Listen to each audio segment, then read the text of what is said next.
감사합니다.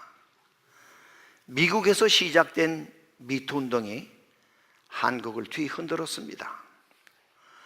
대통령을 꿈꾸던 도지사가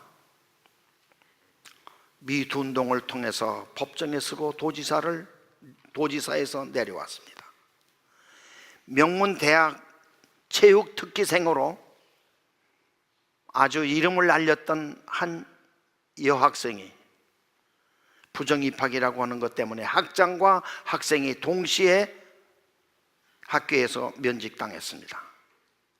몇 년 전에 5천만 원 받은 것이 드루킹 사건 조사하다가 발각되어서 결국은 자살로 끝난 야당 지도자도 있습니다. 우리가 어떤 일을 당할는지 아무도 몰라. 그래서 오늘 성경 봉독한 대로 우리가 다 반드시 하나님의 심판 앞에 서리라. 학교에서 제가 교편 생활을 했는데 학교에 시험이 없다면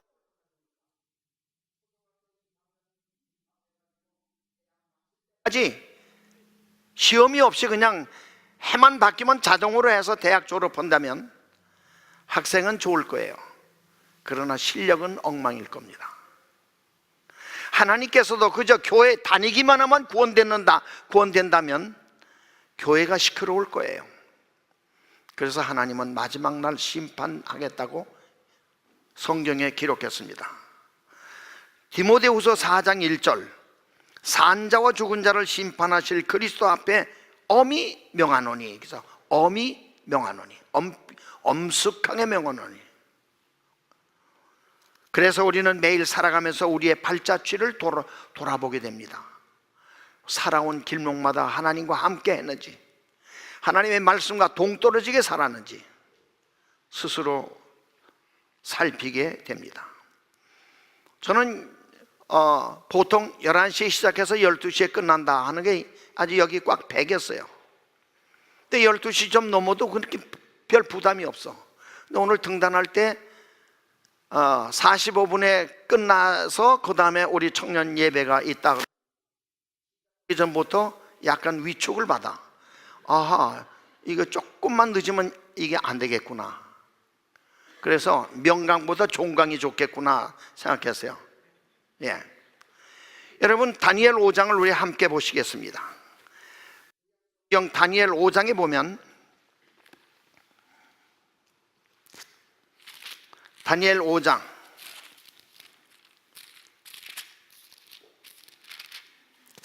1절과 2절입니다. 벨사살 왕이 그의 귀인 1000명을 위하여 큰 잔치를 베풀고 그 1000명 앞에서 술을 마시니라. 벨사살이 술을 마실 때 명하여 그의 부친 느부갓네살이 예루살렘 성전에서 탈취하여 온 금, 은 그릇을 가져오라고 명하였으니 이는 왕과 귀족들과 왕후들과 후궁들이 다 그것으로 마시려 하였더라 그랬어요. 벨사살 왕은 젊은 왕입니다. 아버지 나보니다스 그 섭정할 때입니다. 아버지 나보니다스는 외치를 했고 벨사살은 내치를 했어요. 그런데 이 젊은 왕이 제멋대로 살았습니다. 하나님을 무시하는 건 뭐 두말할 것도 없고, 그래서 점점 나라가 기울기 시작했습니다.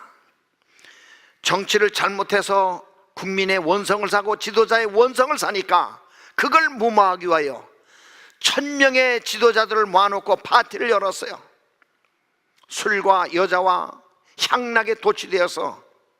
그런데 바로 그때 아버지 나보니다스는 고레스 공격을 받아가지고, 고레스 왕의 공격을 받아서 10월 10일 보르시파 성에서 도망을 쳐가지고 생명이 어떻게 될는지 모르는 위험한 찰나에, 그것도 모르는 벨사살 왕은 1000명 귀인을 초청해가지고 술과 여자와 파티를 열었습니다.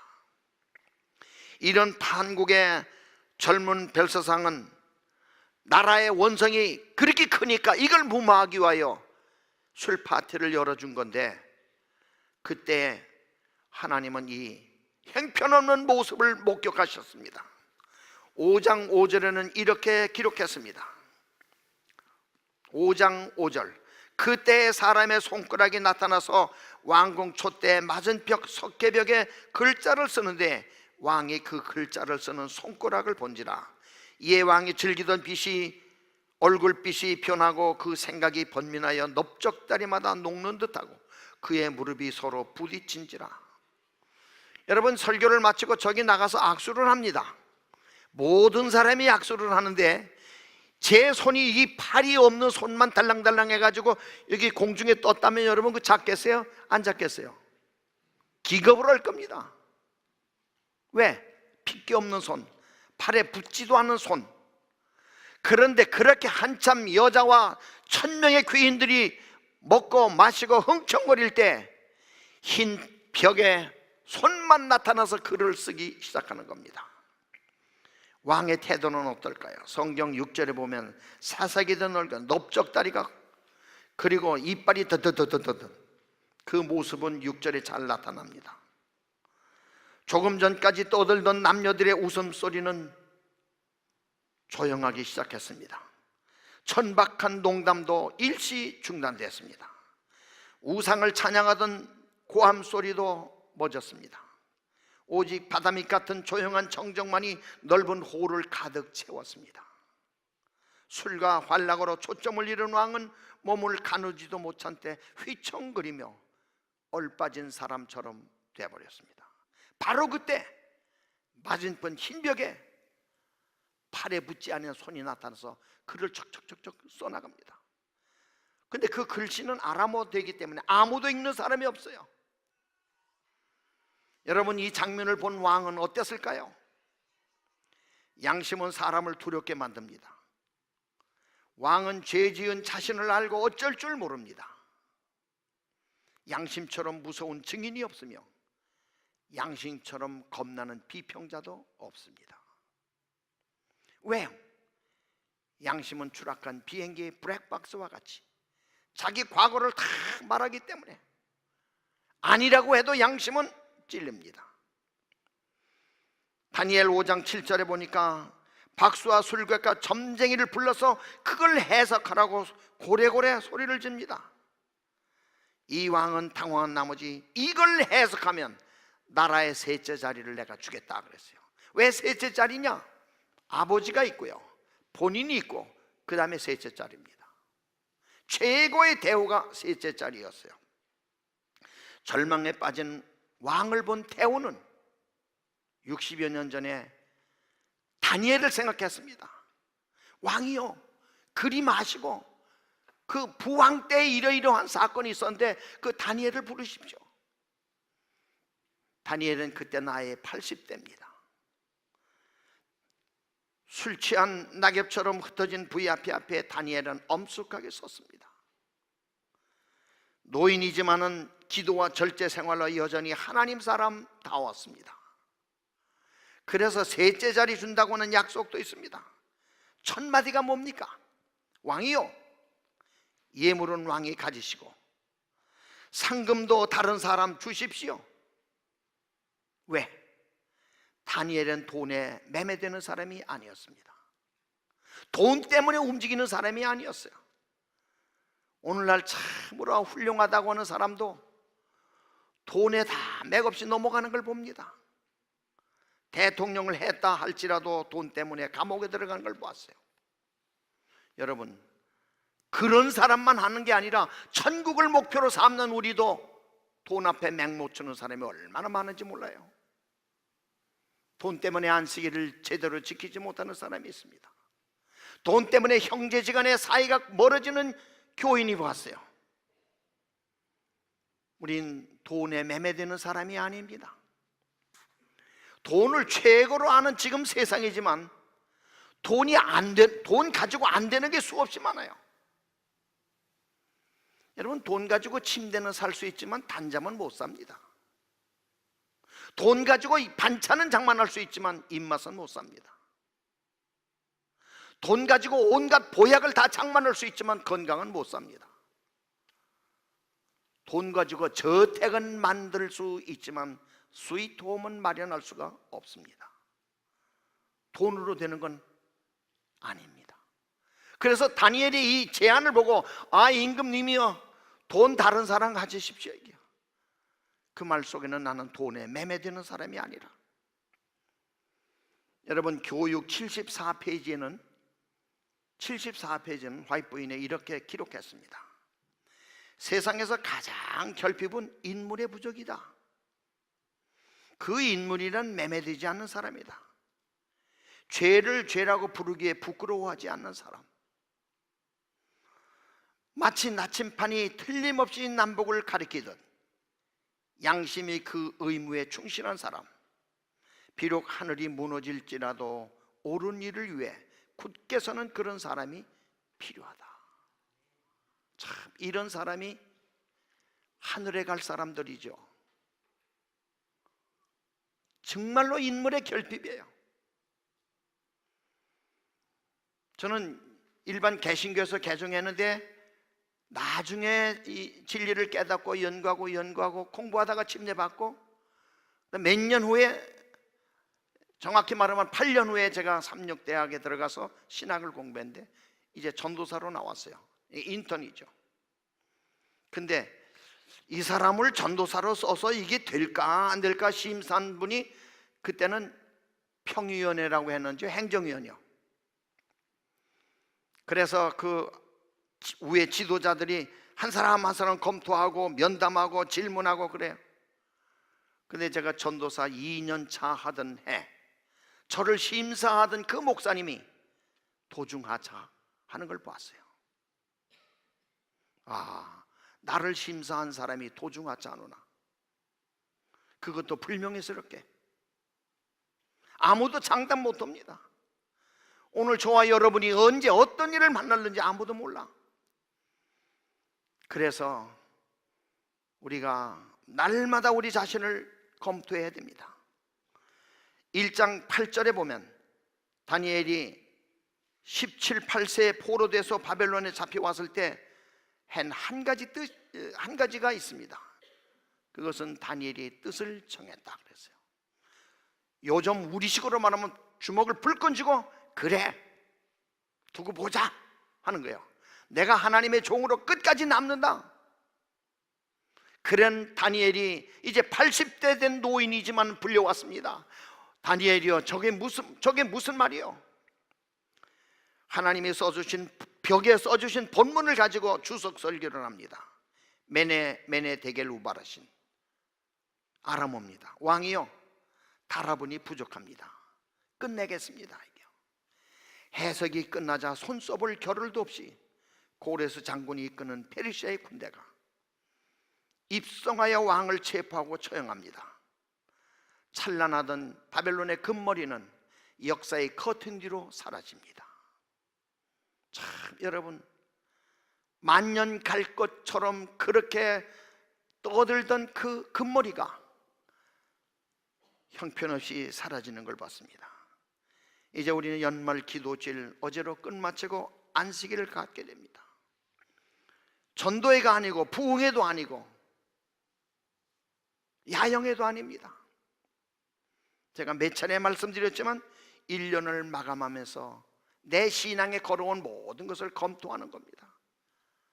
이것이 연말 기도절이야. 제가 안식일 교회로 개종한 다음에 연말 기도절을 맞는데 이건 일반 교회에서 없던, 이게 뭔가 그랬어요. 저를 안내한 분이 예를 들어서 새벽 예배를 드리고 그 다음에 저녁 예배, 하루에 2번씩 예배 드렸어요. 그런데 새벽 예배도 그렇고 저녁 예배도 그렇고 예배 드리기 1시간 전에 집에서 같이 예배를 드려요. 1시간 전에 집에서 예배 드리고 참석합니다. 그러니까 얼마나 새벽에도 일찍 일어나는지 몰라요. 아, 이게 이렇게 하는 거구나. 그때 제가 처음 깨달았습니다. 그래서 우리는 하나님을 피해서 살 곳은 아무도 없습니다. 하나님은 어디든지 계시니까. 제 아들이 보스턴에 있는 우리 삼육대학을 나왔습니다. 근데 4학년 때 학생회장에 출마하겠다고 그래요. 그래서 제가 전화가 왔길래, 야, 그 대학은 우리 한국 학생이라는 건 내 남매밖에 없는데 어떻게 어디서 표를 얻어서 총학생회장이 되느냐 이게요. 갔다가 떨어지면 실망한다고. 그러니까 아예 그만두라고 그랬어요. 그랬더니 우리 큰아들이요, 아버지 그래도 한번 도전해 보겠습니다 이게. 우리가 6년 동안 선교사로 남미에 있었기 때문에 희망을 건 건 남미 학생들이었어요. 그래서 아들이 그러면서 아버지 기도해 주세요 그런데 안 된다, 나 기도 못한다, 그 얘기는 못 하겠더라고. 그래서 알았다, 같이 기도했어요 우리 와이프하고. 근데 밤늦게 전화가 왔어요. 아버지 됐습니다. 그래서 그 말을 못 믿겠어. 야, 차점자가 백인 오케스트라 바이올리니스트, 퍼스트 바이올리니스트인데 그 학생이 이 표가 잘못되었으니까 재검사하자 그럴런지도 모르니까 내일 아침까지 두고 다시 전화하자. 그랬더니 그 다음날 아침에 아버지 하룻밤 자고 난데 아무 이의가 없어 제가 총학생 회장이 됐습니다. 그러니까 총장이 말이에요, 아니 우리 대학에 한국 학생이라는 건 전 남매밖에 없는데 어떻게 총학생 회장이 됐느냐 이게요. 그래서 우리 아들 보고 너 한국 가서 한국 학생들 좀 유치해와라 그래요. 예, 이 한국 학생이 유대인처럼 아주 이게 비상하다 그 말이에요. 그래서 연락이 왔길래 야, 내가 어려서 나왔는데 한국 가서 동서남북도 잘 모르는데 어떻게 학생 모집을 하느냐. 그래도 아버지가 가야 뭘 되지 않냐.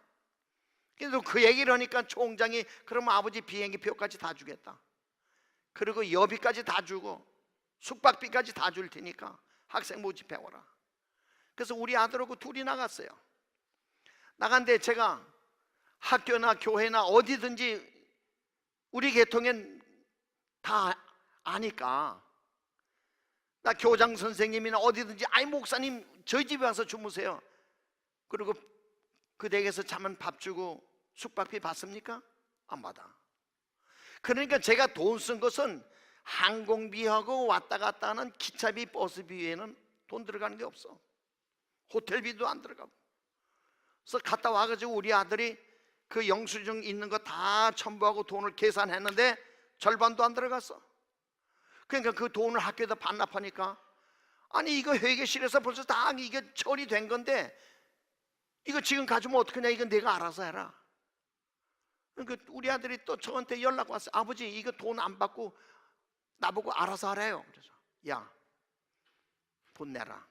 영수증 없는 돈은 영수증에 합천 돈 이외에는 한 푼도 손대지 말고 학교도 내라. 학교도 냈어요. 그때 학교에서 긴급 회의를 해가지고 이거 어떡하느냐, 이거 다 벌써 서류 다 했는데 긴급하게 회의를 소집해가지고 다시 서류를 꾸몄어요. 우리 아들이 신학하고 회계학을 했습니다. 그래서 대학을 마치고 미국 목회를 1년 했어요. 근데 그냥 미국 목회를 하고 있는데 삼육고등학교에서 재무를 채용하니까 거기 인터뷰를 하자고 연락이 왔어요. 자기는 재무 뽑는 줄도 몰랐고 어디가 삼육학교에 있는 줄도 몰랐는데 그래서 간 것이 재무로 당선됐습니다. 제가 생각할 때 그때 그 남저지 돈, 영수증 이외의 모든 돈을 반납한 거이 우리 아들에게 크레딧이 됐나 그렇게 생각했어요. 그래서 재무로 나간 것이 20여 년 동안 고등학교 교감으로 재정 담당을 하면서 그렇게 하다가 몇 년 전부터는 워싱턴의 체스피크 컨퍼런스에 부재무로 봉사하고 있어요. 얼마나 감사한지 몰라요. 하나님께서 우리의 일거일동을 다 보기 때문에 우리가 슬쩍 한다고 하는 생각은 아예 그것이 재물이든 그것이 신앙이든 그것이 무슨 일이든 하나님 앞에는 정직해야 됩니다. 우리 살아가는 인생 자체도 목사님은 보증수표가 돼야 된다는 거예요. 이렇게 말하고 저렇게 행동하고 이렇게 둘러대고 그건 용납할 수 없다는 거예요. 오직 하나님이 보시듯 다니엘이 바로 그런 사람이었어요. 그래서 그는 그 추석 설교를 합니다.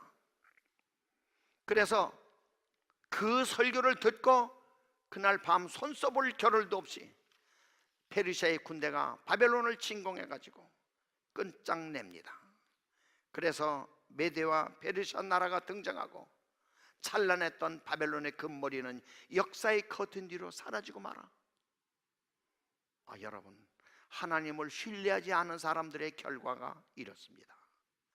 그래서 지금 우리가 이렇게 다 똑같지만은 마지막 날 성경에 기록된 대로 우리가 심판대 앞에 설 때 우리가 어떻게 할 것인가? 매일매일 내 삶이 점검을 받고 하나님 앞에 분명하게 살아야 되겠다라고 하는 사실입니다.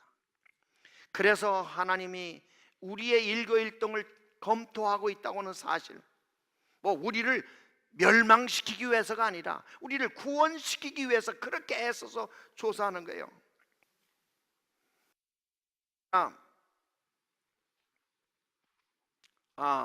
나이가 좀 많아서 신학교를 들어갔습니다. 제가 신학교 졸업할 때가 30이었어요. 한국 나이로. 그런데 무슨 생각을 가졌는가 하면, 신학교에 들어가서 나와서 도중하차하는 사람들이 많으니 가정을 이루고 똑바로 목회를 해야 되겠다 하는 그런 생각을 갖게 됐어요. 제가 지금 결혼한 여기 온 아내하고 결혼하기로 약속을 했어요.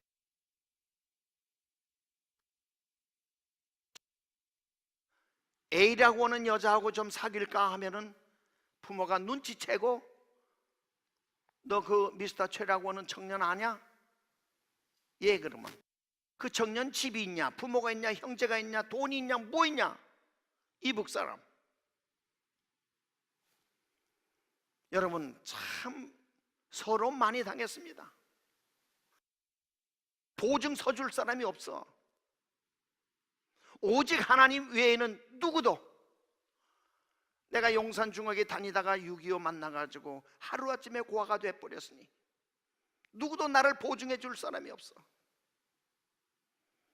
그렇게 어렵게 하다가 30이 돼서 정남석 목사님의 적극적인 후원으로 결정이 되는데, 그런데 12월 25일 날 졸업하고 제가 12월 달 안 남기려고 했어요. 남기려고. 그래서 이제 결혼 날짜를 정해놓고, 제 생각은 이제 2월 1일부터 중간대에 채용이 됐으니 한 달만 어떻게 버티기만 되겠다 이게요. 한 달만. 그래서 한 달 먹을 연탄만 있고 한 달 먹을 쌀만 있으면 전도사로 나가면 사택이 있으니까 견디겠다. 그런 생각으로 이제 이렇게 개혁을 했는데, 이제 결혼도 다 이제 날짜 잡고 이렇게 했는데, 근데 그 처가의 어른들이 며칠 날 온다고 연락이 왔어요. 저는 기숙사에 있습니다. 큰일 났어요. 이제 방 하나 얻어놓고 거기서 살면 된다고 했는데, 부모님이 오시니까 그러면 결혼하고 우리는 어디로 가느냐, 이게 한 달 동안. 큰일 났어요. 그래서 기숙사 뒷산에 올라가서 매일 밤 기도합니다. 하나님, 어떻게 하면 좋겠습니까? 오늘도 기도하고 그러다가 제가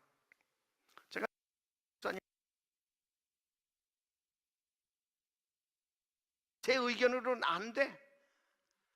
그러니까 상담 목사님을 만나야지. 그리고 유정식 목사님을 찾아갔습니다. 제 사정이 이러이러합니다. 목사님, 어떻게 했으면 좋을까요? 목사님이 그러냐 그러고 손잡고 같이 기도했어요.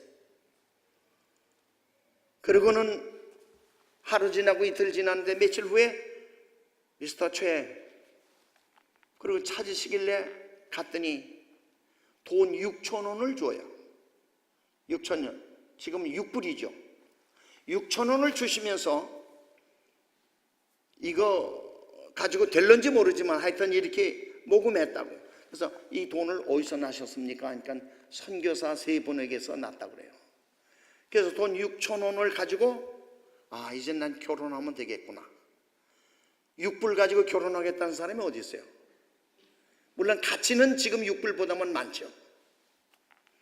그래서 불암동 쪽에 방 하나 얻어놓고 연탄 한 달 사용할 거, 쌀 한 달 먹을 거 다 해놨어요.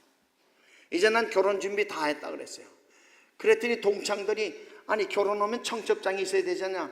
아니 내가 대접도 못 하는데 청첩장은 만들어서 뭐 하느냐 이게. 그건 난 못 만들겠다. 그랬더니 송길장, 김기룽 이런 친구들이 말이야. 아니 뭐 떳떳하게 결혼하지 뭐 이런 결혼이 어디 있어. 그리고 이름만 대라고. 이름 대니까 자기네들이 청첩장 다 만들어 왔어요. 내가 삼육동에서 학교에서 결혼했습니다. 우리 교수님들하고 클래스 멤버하고 손님 초청할 때도 없어요. 초청하면 대접도 못하니까 그런 결혼했어요. 여러분 결혼하면 피로연인인데 저는 피로연을 못했습니다. 그리고 결혼하면 신혼여행을 가는데 저는 신혼여행을 갈 데가 없었어요. 그래서 결혼 며칠 전에 처가에서 부모님이 오시는데 어디서 주무시느냐 이게 또 큰 문제야. 결혼해놓고 기숙사로 들어갈 수도 없는 거고 이게 이리든 저리든 또 뒷산에 가서 내 기도하던 늘 우리 신학생들은 자기 기도처가 있어요. 산에 가서 기도를 합니다. 근데 어느 날 기도하는데 무슨 생각이 톡 나는 거야. 내가 옛날에 다니던 일요일교회 권사님 생각이 났어요. 그 권사님은 할머니인데 혼자 사셔. 그래서 내가 그 권사님에게 전화를 했어요. 권사님 최형목입니다. 아니야. 자네 통 소식이 없어서 어떻게 된 줄 몰랐는데 그냥 어떻게 지내나 이만저만하고 이렇게 됐다고. 그냥 결혼은 했나? 그러니까 내렵니다. 그러니까 그래? 거기 어디서? 삼육대학에서 합니다. 거기 어디야? 육사 뒤에 뭐 태능 이렇게 설명하니까 그럼 내가 한번 가보지. 근데 할머니 오시는 것도 좋지만요, 할머니 방이 있습니까? 방은 모르게 할머니 빈 방 있으면 하루 저녁만 빌려주세요. 방을 얻어놨는데 한 달 방을 얻어놨는데 거기는 처 부모님이 오셔서 주무시니 결혼한 다음에 어디 갈 데가 없어. 그래서 그 할머니에게 권사님에게 한 달 하루만 좀 빌려달라고. 그래서 사정하니까 할머니가 얘기를 다 듣더니 그래 그러면 와라. 그래가지고 저 만리동 할머니 댁에 갔어요. 여러분 결혼해놓고 신혼여행 간다고 하는 사람이 버스 타고 만리동으로 가는 거예요? 상상이나 되겠어요? 그것도 다른 친구들이 말이야, 아이고 신부가 얼마나 신랑이 모질었으면 저럴까. 온갖 스케줄을 짜고 계획을 짜고 이벤트라고 하고 난리 치는데 저는 아무것도 없이 그렇게 했어요. 그리고 결혼식 마치고 버스 타고 만리동에 가서 하루 자고 다시 버스 타고 와서 우리 장모님 장인 어른 서울역에 모셔다 드리고 다시 왔어요. 이것이 저의 결혼의 시작이었습니다. 그러나 지금 52년이 지나갔어요. 아무도 문제가 없습니다. 제가 오늘 왜 포틀랜드 교회를 오고 싶었느냐, 유정식 목사님께서 6,000원을 마련해 줬기 때문에 방을 얻었고 결혼식을 할 수 있었어요. 목사님 어디 계십니까? 예, 제 식구가 오늘 감사 카드를 준비했습니다. 여보,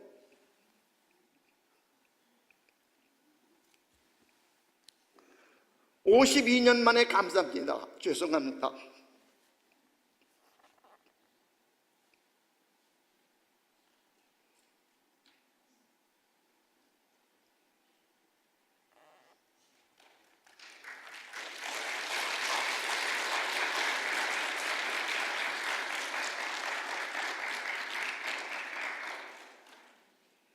그렇게 해서 저는 사역을 출발했어요. 서울서 출발한 것이 목사님이 미국 가는 바람에 배 타러다가 그걸 메꾸기 위해서 제가 원주교회로 발령을 받았어요.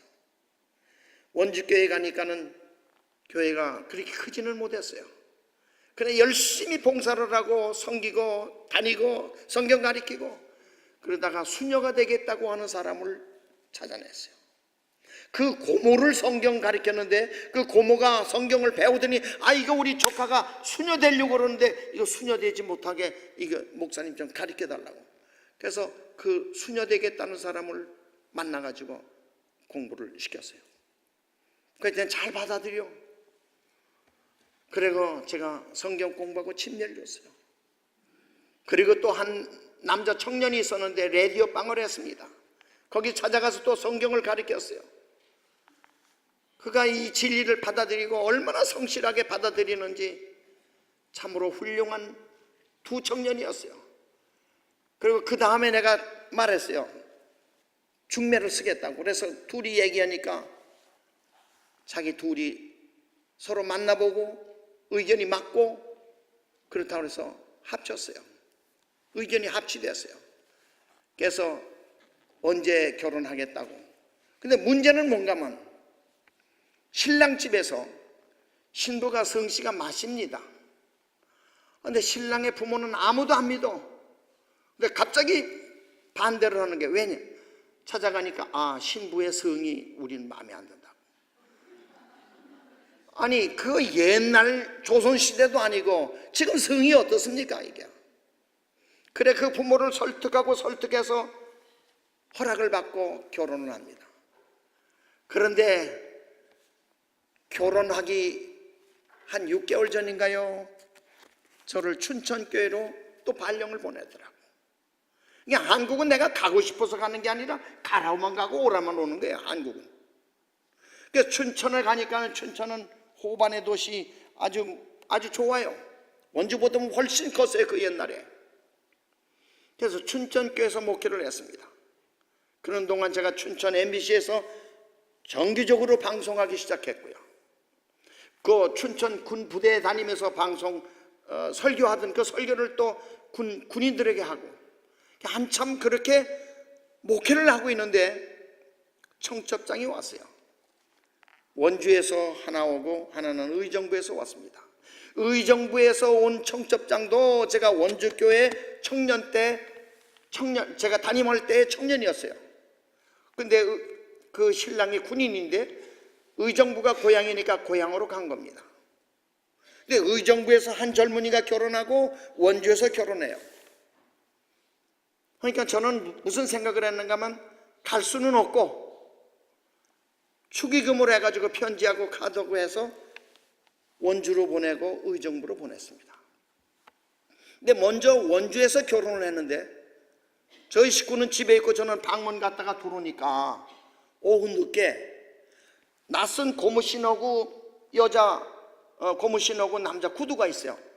누가 손님이 왔나? 들어가 보니까요. 아니 원주에서 결혼식하고 우리 집으로 간 거야. 내가 축의금도 다 보내고 그랬는데 아무 연락도 없이 얼마나 당황했는지 몰라요. 그런데 그 젊은이가 뭐라는 게 목사님 인생 출발하는 첫날부터 목사님의 충고를 받고 싶어서 왔습니다. 피해가 되는 줄 알면서 왔습니다. 여러분 그 얘기 들을 때 내가 무슨 생각을 했을까요? 결혼식하고 만리동으로 피난 가던 생각이 났습니다. 그래 내 속으로 그래 잘 왔다. 양은 목자를 찾아오는 거지. 그리고 아내가 이제 음식을 준비하는 동안에 제가 가만히 나갔어요. 춘천은 호텔이 많습니다. 그래서 호텔에 갔어요. 저도 호텔 가본 적이 없어요 그때까지. 그런데 제가 신혼부부 방을 보러 왔다니까는 침대방입니까 온돌방입니까 어떤 겁니까? 제가 본 적이 없으니까 제가 좀 한번 보겠습니다 그랬어요. 그러니까 이것저것 본 다음에 선택하고 돈을 내고 제가 왔어요. 그러니까 우리 식구가 뭐라 그래요? 아니 어디 갔다 왔는가고. 그 질문에요. 참 어떻게 대답을 해야 되는지 몰라. 그 호텔에 갔다 왔다 그러면 아니 우리 사택도 방이 여유가 있는데 왜 거기 갔는가고. 나도 못 갔는데. 그럴까봐 눈치 보면서 주밋주밋 얘기했더니 나도 가볼걸. 그것이 결혼 9년차 되는 애인데도 아직도 신부로서 그 호텔이 어떻게 생겼는지 그게 마음에 걸렸어. 근데 그거 보려고 다시 방 구경 한다고 올 수가 없잖아요. 그러니까 말았어요. 그리고 신혼부부를 가서 대접 호텔에 안내하고 우리 집에서 사택에서 식사하고 그리고 얘기하고 기도하고 다 그렇게 있다 권면하고 끝나는데 얼마 있다가 의정부에서 결혼식을 한다고 해서 또다시 축하금을 보냈어요. 편지하고. 그러고는 우리는 아무 생각 없이 잊어버렸어요. 그런데 예고도 없이 의정부에서 결혼하고 왜 춘천으로 옵니까? 또 우리 집으로 와. 그러면서 목사님, 어려움이 될는지 모르지만 인생 출발하기 전에 목사님하고 사모님하고 이 얘기 듣고 기도받고 싶어서 무례하게 왔습니다. 그래요. 이제 두 번째입니다. 그러니까 그때는 저는 이제 호텔 다 봤으니까 제 아내하고 둘이 가서 여보 당신 다 보고 결정하라고. 저는 라비에 가만히 있었고 아내가 다 2층이 다 보고. 그래서 내려와가지고 카운터에 와서 돈을 계산해요. 그 내 뒤에서 이렇게 보면서 그래 이게 목자와 양이다. 이게 목자와 양이다. 우리가 신혼여행을 못 갔지만 양이 그렇게 해서 간다면 그건 목자의 보람이죠. 그래서 두 커플이 우리 집에서 신혼여행을 보내고 집으로 돌아갔어요. 근데 여러분 얼마나 신실하고 믿음으로 사는지. 정말로 신자야. 원주에서 결혼한 이 부부는 한국 삼육중학교에 서목과에 근무하는데 얼마나 신실한지 선생님들이 가보니까 뭐라고 하냐, 세상에 천국에 이런 사람이 못 가면 갈 사람 없다고요. 나이가 들어서 은퇴하는데 학교에서 이 사람 놓치면 어떻게 할 수가 없다고 해서 적은 돈을 줘서 이제 은퇴했으니까 풀타임이 안 되잖아요. 그러니까 적은 돈을 줘서 지금도 한국 삼육중학교에서 봉사하고 있어요. 근데 자기들이 미국을 한번 오고 싶어 해. 그래서 요 며칠 전에 제 아내하고 얘기했어요. 여보, 그 부부를 미국으로 다시 한번 초청하면 어떨까? 여러분, 참 신자는 이런 관계가 이루어지는 것이 신자입니다. 교인은 많은데 신자가 없어요. 설교는 목사는 많은데 양을 위해 희생할 목자가 없어. 이런 때에 하나님은 우리를 택하셨습니다. 그래서 오늘 저는 52년 만에 유정식 목사님이 저를 그렇게 안내했기 때문에 제가 결혼을 할 수 있었고 지금까지 여기까지 왔습니다. 그래서 집에서 생각할 때 내가 포틀랜드 가면 유정식 목사님을 꼭 좀 뵈야지. 아직도 땡큐를 못했으니 늦었지만 52년 만에 감사 카드를 전했습니다.